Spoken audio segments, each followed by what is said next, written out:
Hi everyone, I'm so happy that you're here to join me for the Way of the Animal podcast.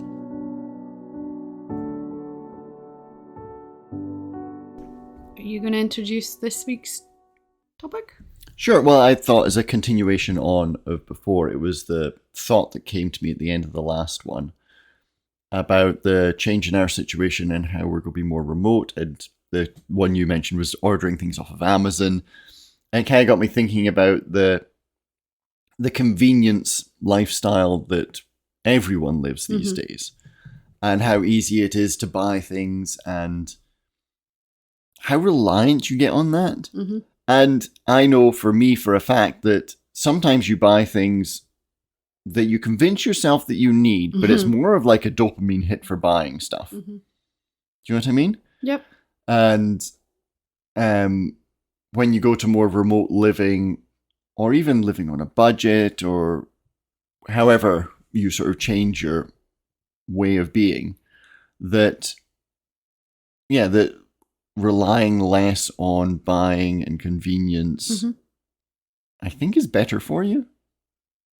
Yeah, I think we've been fortunate to live in situations where and we've still got Amazon and stuff like that. When we lived in a situation before Amazon, like Amazon wasn't a thing for a long time. When we were kids, yeah.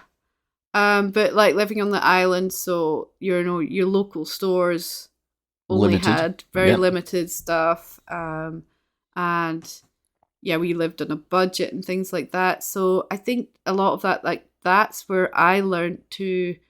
I fancy that. Well, I'll make food things. I'm thinking specifically here, so I'll make that myself. Yes.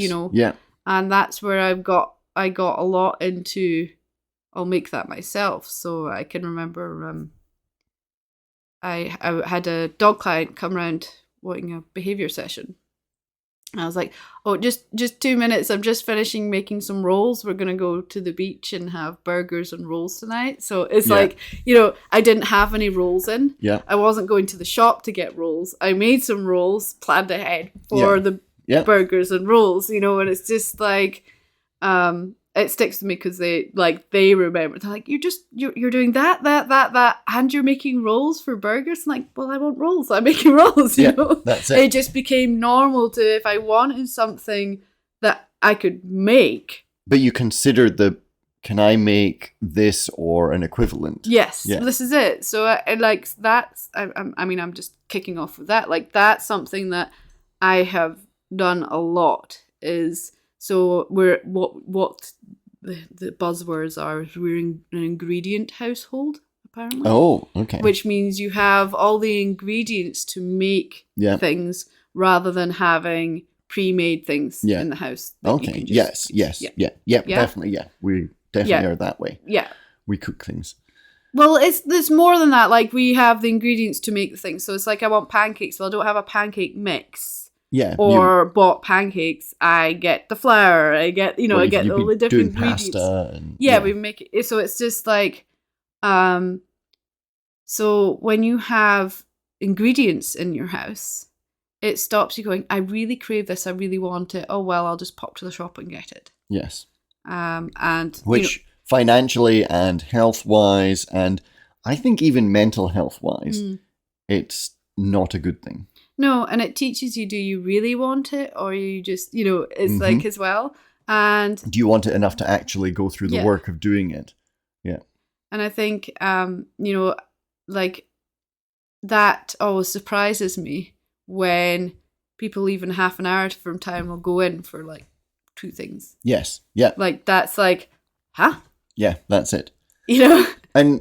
And it's like, it's really easy, I remember my sister, when she was living near Aberdeen, they had a local shop just around the corner. Yeah. Or it was just across the road even. It was a co-op, so it had a reasonable amount of stuff. It's like, oh, can you just go and get some lettuce for dinner? It was great because you could just go and get, oh, I don't actually have that, just grab some of that. But, now it's, I'm like, okay, I try and grow it, and it's different. I would say it's harder work. It's just different work because you plan ahead. or you plan ahead and you make do with what you've changes. got. Yeah. So that's what I really think about, is that you make do with what you've got. Yeah. And like financially, it's a great thing because you're spending less money. Definitely, because even if you're walking to the store, you go to the store. And you're still going to the store to buy stuff. You go for one thing and you come out with 5. Yep, you know, and it's that kind of thing. Did you really need it? Yeah, yeah. But that's what I see with it, is that there's this reliance on buying stuff, and then things like COVID hit and things like that, and I think that changed a lot of people's ideas. Well, anytime you're going to the shop, or shops weren't always open and things like that, you were opening yourself up to perhaps catching COVID or whatever. It's just like that allowed some people to shift into a different mentality about it and things. But yeah, I just but I find when we live near the town, like I get lazy if I'm not careful. It's very easy to. Yeah. Although I remember when we moved to very close to Aberdeen, and it was really easy going, I think the first 2 weeks we went into town a lot. Yeah, because we were still buying stuff for the house and stuff. Yeah. You can make all the excuses in the world. Yeah. We went into town a lot to buy stuff. Yeah. And very quickly we got to the point, just because of the type of people we are, we're like, I don't like this. I hate shopping. So it's very convenient. I don't know why I'm going in so much. I hate shopping. And honestly... But you like buying stuff. No, I don't. I don't like buying stuff either. I don't like spending money. Do you like getting stuff? Yes. Okay.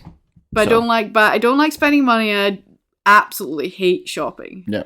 As a highly sensitive person, the stimulus inside shops, or like big shops, it's funny because I'm probably the same as you. I don't like shopping. I don't like spending money, but I do like getting stuff. Yeah, I like having the food at the end of it. It's nice. Which is where something like Amazon's really nice, because it doesn't feel like I'm spending money. You're just pressing a button. No, I still feel like I'm spending money. But anyway, they're some of my hang-ups around things, and that's fine. I will work on that. I will endeavour. Was it money comes and goes? Yes, it's energy. Flows in, it flows out. Yeah. Anyway, what was I saying? But it comes to that sort of, what do you actually need in life? And it also almost links back to that minimalist living thing. It's like, does this add value to my life? Mm-hmm. And I see as that, if the buzzword is ingredients household. Apparently, I could be wrong. I could be entirely wrong. Someone's probably having the best laugh of their life right Maybe now. you just I made it up. Yeah. No, I'm pretty sure I've seen that. You're going to be an influencer with your new buzzword. Sure. But with the 5 people that listen. Yeah. Well, influence those 5 people. But yeah, so as an ingredient household, it's better for your health. Because you're not having processed food and you know what's food. going in your food. Yeah, because you're making it yourself. It's better for your mental health because except for the dishes. Well, no, even they're better for your mental health. Sure. Sometimes it doesn't feel like it. But that's the point. You're experiencing a challenge, you're overcoming it, and you're getting a sense of reward at the end of it. Sure. But no, I get it. Because when the kitchen's a complete bomb site, then because I'm a really tidy cooker. You're a terrible. Yes. When the kitchen's a complete bomb site and it looks like you've used every pan and pot and all the cupboards are open and everything you can find, and half of what you're cooking is all over the surfaces, and so the kitchen looks like that. I'm a what do you call it? Expressive there cooker. You are. Yes, it's your creative side coming out. Yeah. But when you go from that to it being tidy, that feels good, doesn't it? Yeah, it doesn't last long enough. It doesn't. But then that gives you that dopamine hit, and that trains your brain, something that you don't like, through a little bit of work, which really is easier than you ever think it's going to be. Yeah. Gives you that. So it's great for your mental health. Yeah. And creating something like cooking your own, like the pasta you were making. When you first were making it, it was a little bit chewy. Are you criticizing our pasta? Because it wasn't me that made it. It was both of us. That we made. I was giving you all the credit. No. We made it. But it was a little bit chewy. It wasn't great the first attempt. But even that, it was still like hey, look. And that was another making this. do. I didn't realise or think about the fact that you don't need a pasta machine. You just roll out as thin as you can roll it. And yeah, if you don't roll out thin enough, it's a little bit chewier. It still tasted great. Yeah. And also, we made pasta. Yeah. You know? And as it's progressed, we've been getting better at it. Mm-hmm. But my point is that if you make something yourself, and it doesn't matter if it's food, if it's a DIY project. No, like my kindling holder down the bottom. Yeah. Yeah, exactly. Yeah. It gives you that sense of accomplishment. Yeah. Yeah. Which is great for your mental health. You have a need and you filled it. You know, you're hungry, you make what you want to eat. And you've proved to yourself that you can. Yeah. Which I think is a big thing. And I think the hardest thing with a lot of those things is finding the time and energy when you've got a lot of other things. But, you know, and then I go back to, well, I didn't really have a choice when we were on the island with the small store. So it was just normal that I would, in the middle of everything else going on, be making rolls. Yes. You know, that was just like... But so, you know what I think, and it's kind of just come to me now, about the finding the time and energy for it. It makes me think of About a Boy and Hugh Grant's character in it. And, you know, he doesn't have to work in it. And he sets out his units in the day and things like that. And it's just kind of changing your allocation of units, because there's always enough time in the day to do these things. And I think as well, it's like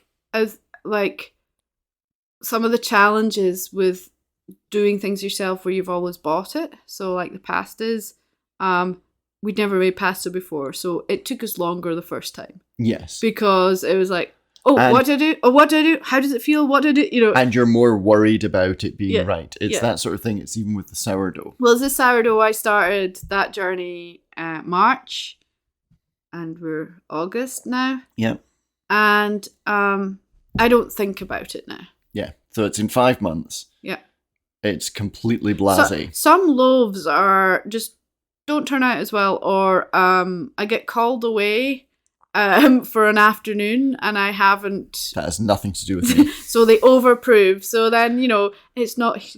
Sourdough has a whole, like, the crumb has to be like this, but mine, no, it doesn't. Mine doesn't, because quite often things happen, and but that's the thing with it, that still makes a good loaf of bread. Somehow you put that pressure on yourself at the start that it has to be perfect. Well, honestly, I just wanted a loaf at the start, and the hardest part, and I think that's the hardest part with learning new skills. Yes. So it doesn't matter what you're doing.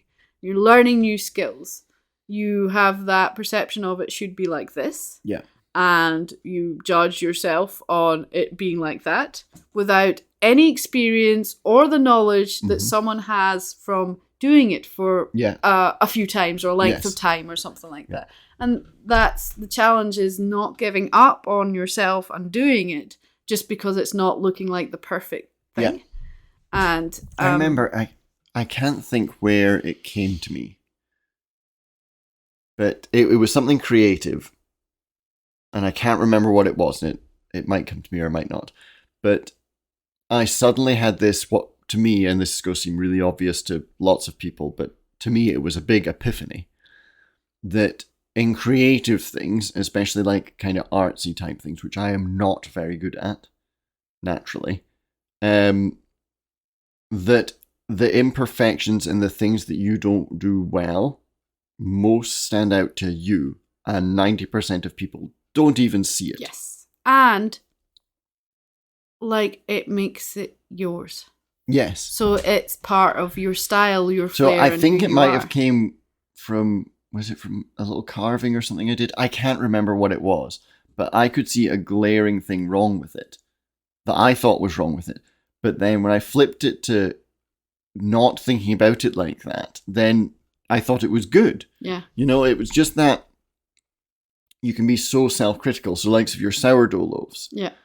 They've all been fantastic. Yeah. Well, except for maybe the first 6. The first 6 weren't brilliant, the ones but like they were still... the About a Boy bread that killed the duck. They were still loaves of bread. It's funny that's come up twice in one. Yes. But yeah, you know, that's the thing. It's you can be very self-critical which then can lead to the lot of I can't. Yeah. Well, it makes you give up because you're like, well, I just can't do this because it's not like the end product I envisage it should be. Yes. And that's that whole thing that we've been talking about.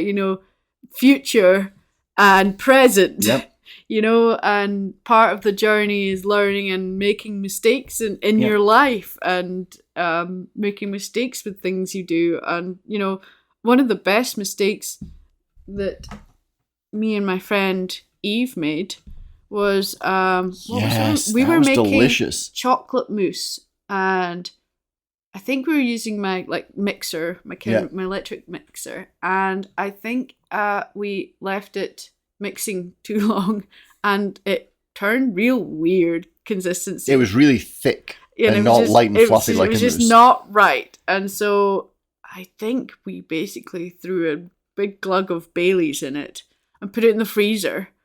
And it was ice cream. And we made chocolate Baileys ice cream. It was the best. It was delicious. Best ice cream ever. So some of your quotation worst mistakes can make some of the best things you could ever make. Isn't that how champagne came about? It was a mistake. Was it? It was I can't remember exactly what it is, but it's something like that.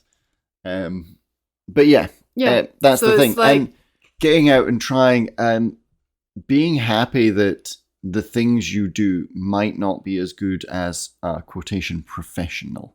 Yeah, or someone who has more experience, who's done it for longer. That's it. I don't know. Yeah, plumbing, building fences, whatever it is. Yeah. Someone who does that all day as a living and has been doing it for 20 years will 100% do a better job than I will. And I'm quite comfortable with that. Yeah. Can I get the job done? Yes. Yeah. Well, that's it. So, that was a sourdough journey. It was, I knew starting it that because you're working with natural yeast and a very variable thing, from reading a lot about it before I started, I knew it was going to be a bit of a rough ride to begin with, because basically it was like, it's not worked. Well, it could be this. It's like, okay, so how do I pinpoint? It's the same thing with your plants, in the garden. The leaves are curling. Much sun. Well, it could be too much sun, too much water, not enough water, a disease, or it's just like, and how do I diagnose that? You can't. It's just like that's it. So it's just you got to enjoy the process, and sometimes it can be a bit hard to and that's where enjoy the failing that you think you're doing, but you're actually, the failing is you learning and taking it as that point of view, and it's hard. That's where I think that the convenience of buying stuff has stolen that from us, because it's so easy to go to a shop and buy a loaf of bread without going through the experience of doing it. And it's interesting because what it makes me think of with the rise of AI and everyone talking about it, you'd read a thing actually, and you told me about it, that people's problem-solving abilities are already being impacted by AI. Because you can ask AI to solve the problem for you, which most of us at this stage, you could have solved the problem yourself, but the AI will do it faster. Yeah. So that's great. But then you're losing that ability.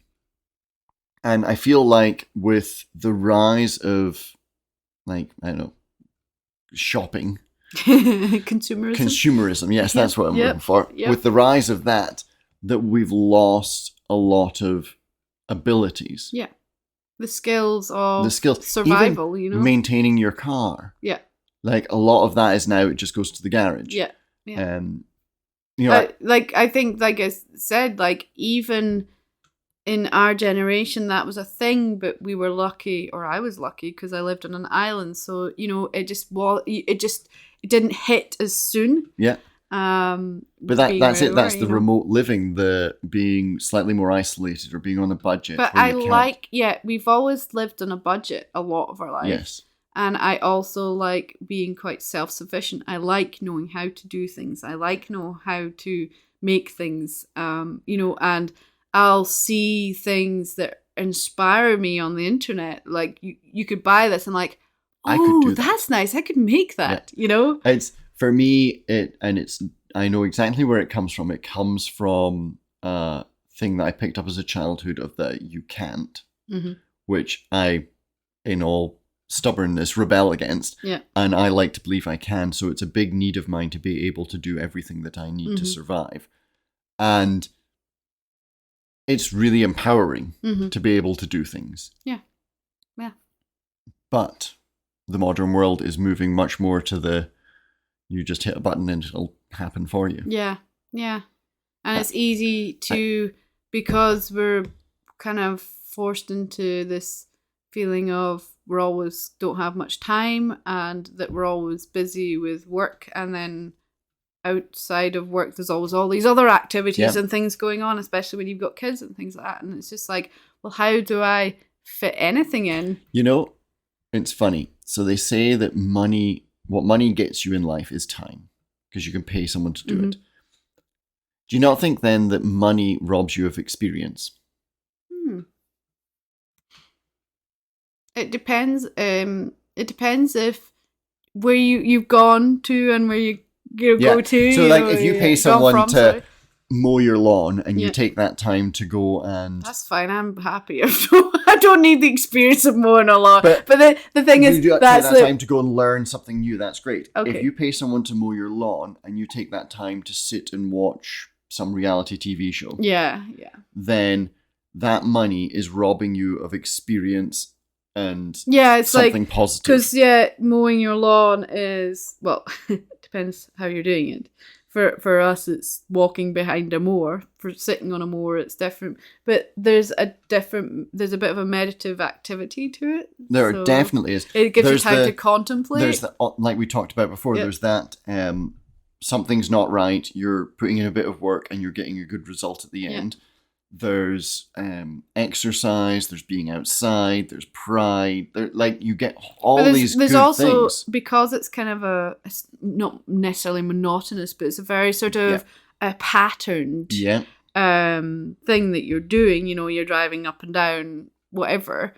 Or driving, as in you can be on a sit-on mower or you're walking, pushing it. I think it allows your mind to wander and explore other possibilities. The only thing that I find hard about it is, as a highly sensory person, if I'm not very well nervous system regulated, I feel so jangled. And even with noise cancelling headphones in, like by the end of it, the vibration and the motor, I'm just like, but that's always a sign to me if I feel so jangled at the end of it. It's how dysregulated I am. Yeah. So, you know, that's fine. But yes, but there are good things to doing that physical manual labor as well. Yeah.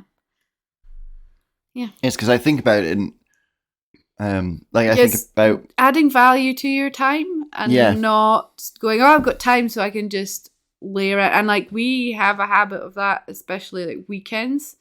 If you've been busy a lot and you just want to rest, and I get that, but and it's good for you to rest, but I think sometimes it's not good for me to rest. You miss the value of what happens. So if I've had a really busy week at work and I'm really tired and I'm not working the weekend and I'm like, I just don't want to do anything, and we sit down, watch videos or play computer game, whatever, don't really do anything, I get to the start of the week again and I feel like I've wasted my time. Yeah. It's like you don't, it's almost like, I almost want to say sense of accomplishment. It's just that 100% feeling of like, I've done, I didn't do anything. And the accomplishment can be, we went out in the paddle boards, or we went for a nice walk, or we went and foraged some fruit. You go and see someone the next day, what did you do at the weekend? Oh, I sat on my backside and did nothing. Nothing. And as much as I rested, I don't feel rested. No. Yeah. Because I don't, I would have felt better if maybe had to lie in a couple of hours later for getting up, whatever. But then gone and done something. Yeah. I would have felt better about myself. So we had a really busy day yesterday, but it was really accomplishing too. Yes. Yeah. It was good to get done what we got done. That's it. And then this morning we went on a walk adventure into what seemed like a never-ending jungle of hell. That was fun. Life's fun and full of surprises. I wasn't triggering at all. I was so calm. When the grass is taller than you. The grass is taller than you. The there bushes and trees and scrub. The mosquitoes are like, anywhere. You're seriously, let me help. The poor older dogs are like, what are you doing to us? Yeah. Yeah. Yeah, they're going to need a weekend off from just us. Yes, I think they are. Yeah. But yeah, I think like the convenience of being able to get stuff robs us of something. I think it robs us of life and life experience a bit sometimes. Even though you have different experiences. Well, I think if you take the time to make experiences, then I'll it's like if you use the convenience, you're like, okay, we're going on a camping trip and I'm going to buy rolls, buy burgers, buy all the stuff. Yeah. And then I don't need to think about it and I can enjoy spending time with my kids by the river while we camp or whatever. It was like, yeah, absolutely. Definitely. But if you buy all that and then you sit there on your phone while your kids are playing by the river while you're camping, you have not gained anything there. Yeah, definitely. You know? And I think that's what I see in the convenience thing is that we waste so much time, money, and energy on things that don't give us value. Yeah. Like getting the thing is, there's a value to that. But having made or created or gone through something to get it other than just looking at a screen and pressing a button. Yeah. Yeah. It's an interesting and you live concept. More intentionally, if I think about thoughtfully, like you think about being on the island and things like that and being in remote areas where you can't just get everything you want. There's that planning, like you said before, the planning and the intention and the this one, okay, right, we're going to go into town and we're going to do this. And it teaches you as well, that's the thing, it's like, I really want that. Okay, well, I can't make it. I don't have the essential ingredient in my household. Okay, next time I go shopping, I'm going to get that and then I make that. So you teaching yourself that you can't always get instant gratification or instant, and then, it makes you wait. 100%. And then that stops that feeling of you must have what you want right now. And then so that stops that impulse buying, that impulse eating, It makes me think of kickboxing on Friday and how the two people were like, I want chicken. And they ordered. Yeah, they literally are like, I said, because ironically, our studio is right next to a Carl's Jr., which is a burger place for anyone who doesn't know what that is. And it's just like you turn up there and you open the car door and so many times you can smell like the fries and the burger and you're just like, oh God. It does smell so good. I don't like fast food, but you're just like, oh man. And so I was like, after the first class, because we do 2 classes, in the 15-minute break, I was like, God, I can really go to Carl's right now. Like, I don't really want one, but I could really take that junk food hit right now. And then one person was like, oh, well, I'm already ordering something. And then the other guy that was there who's leaving as well was like, yeah, I'm doing the same. And it was just like, wow, instantly you can do that. Yeah. And that's it. And it's like, it's not a bad thing. No. How wonderful you can get that. Yeah, like DoorDash and things like that. You know what? Do you fancy something? Yeah, I fancy it. Yep. And someone will go and get it and bring it to you. Like, that's fantastic. But you are at risk of robbing yourself. And it is, I'm sure, it's that dopamine hit of getting something for nothing almost. Yeah. You're not putting in the effort. You're not seeing the problem, fixing the problem, getting the dopamine hit. You're just getting the dopamine hit. And I think it makes us quite compulsive. It's very easy to just be like, I really want that. Well, I'll go get it. Is that a spider? No, it wasn't a spider. It was the little... Everything's fine. Everything's fine. It's like, I think because of island living and budget, I do ask those questions. Do I really need this? Do I really want it? And also like the junk food thing, or why a craving like that. Okay, what is it I'm craving? So sometimes, you'll crave the crisp, the chips as it's called out here, and it's like, oh, I think it's probably the salt. Yeah. So then I'm like, okay, that might even just be electrolyte imbalance. So actually if I had an electrolyte drink, that'll probably solve that. Yeah.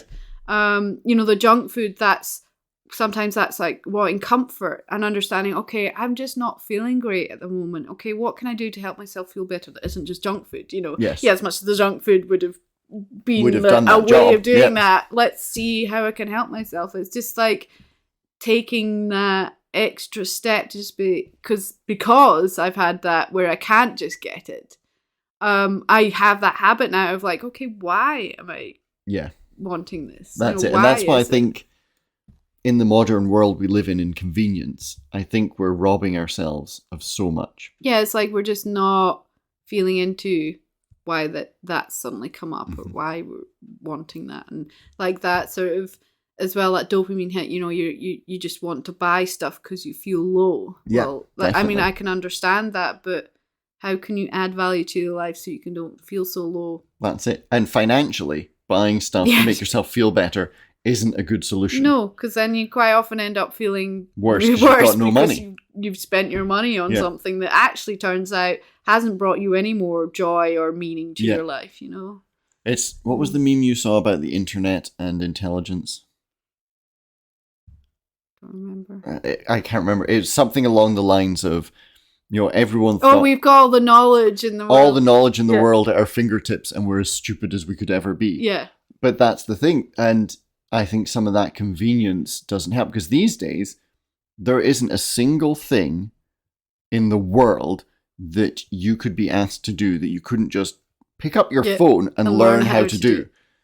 And which is great for self-sufficient people. Like, oh, this is broken on my... Yeah, there's something wrong with my car. I'm not sure what it is. Oh, wait, here, there's a video of a guy talking about what it is. Yeah. He's got loads of experience. We got the electric pump for the paddle boards. Yeah. And I went to use it for the first time, just to deflate the boards, funnily enough. And I was like, this isn't the connector bit that goes into the paddleboard. It wasn't fitting. I was like, I don't understand. What is the same, but then it's slightly different depth. I don't understand. And then it's like, okay, I'm gonna Google it. And the YouTube video was like, most common reason for electric pumps being returned is because it has a little rubber gasket, and people don't realize you need a slightly different depth for each different, pump connector. And it was like, okay, well, I'm glad that happened here and not where I don't have signal, and I wouldn't have figured out, and I'd just be like, great, we've got an electric pump and we can't actually use it because I can't figure it out. And I was getting close. I was saying to you, we probably would have figured it out like after a lot of why isn't this working? Yes. Probably pump it up with the manual pump and then being like, out in the lake, I've got it. I think I know what it is. We would eventually figure it out. I could see what the problem was, but I could not in that moment see the solution. But it's amazing how that can just give you that knowledge that you need. Yes. And you've got that ability to do it. But it's so easy just to use a bit of money or use a bit of convenience to get yourself past these challenges in life. Yeah. But to experience the challenge in life, learn how to do it, it's so much more fulfilling and adds so much value to you. Yeah. Yeah. Do more things. Do more things. Like that great awareness, why? Asking the question, why do I feel like I need this right now? Why do I need this convenience? Is it going to add value? And then it's like that, is it worth me going and getting what I want right now? Do I need this right now? Can I make do? And like, we should all enjoy our lives and get what we want, but sometimes what we want isn't what we need. It's like totally leaning into understanding more depth, and because we have everything at the touch of a button on a phone or whatever device, like not just allowing that to like control our lives. Yeah. Just like taking that breath and taking that moment. Think about if you lived in an isolated place where you didn't have access to all these things. Did you really need that? Yeah. No. Yeah. It's interesting. It is interesting. Or at least I think it is. I think it is. And it's something that I endeavour to try not to get too trapped into, is that sort of just buying for buying's sake. Yes. The buying is really a hard one. Yeah. the doing things, like the physically actually fixing something or creating something, I find easier because I really enjoy that. Yeah. But then if I buy these tools for the job. Yes. Yeah. It's like, I'm saving money because I'm doing it myself. And then, spend $1,000 on tools. But it does mean you can do it again next time. And I miss that, like from moving to Canada. I miss all my tools. I had a lot of tools. For all different jobs. And it was great. They didn't always get a lot of use, but it was like, I need that. Yeah, it's like the simple thing, like, the rethreading. Tap and dies. Like, they're so useful. Yeah. And then your impact driver. That's always really useful. There are a couple of things that you don't use all the time, but man, when you want to use even them, like grinders, every tool has its purpose. And there is a difficulty with I'm just going to buy this tool for it. Yes, yeah. But then you've got to look at the bigger picture. Well, this means I can fix several other things again. It's like buying the sewing machine. We haven't used it a lot, but what I've used it for has been great. Yes. And actually, I'm like, well, maybe a winter project, I might buy some fabric and make like clothes or something. Just do something different. Yeah. Do something creative, just for fun. Yeah. And again, that adds experience and value to your life. Yeah. Rather than you could just buy that off the internet. And oh my goodness, after hand sewing, repairing things for many, many years, the sewing machine's amazing. It is, yeah. So yeah. Anyway, we will leave it at that. I don't know what I'm going to call this one. I don't know. And it's just, like I say, it's something that came up from the last one. And something I think about with life. The going to a more remote place forces you to live differently. And it's kind of that thing that you were talking about before of the change being scary. It's the seeing the positive of the change. Yeah. So I'm suddenly going to live out in the wilderness and I won't have any modern conveniences. Well, look at all this extra stuff I get to do. Yeah, that's it. It's framing it in a positive way. Exactly. Well, good topic. Thank you. Do you want to get takeout? No. Well, that's the funniest thing is, I'm like, I'd love a Chinese. I could drive to town and get them. I'm like, no, because that's like an hour 15, by the time you're done. No, let's just enjoy having something at home together instead, Just kind of, yeah. Yeah. Anyway, well, thank you.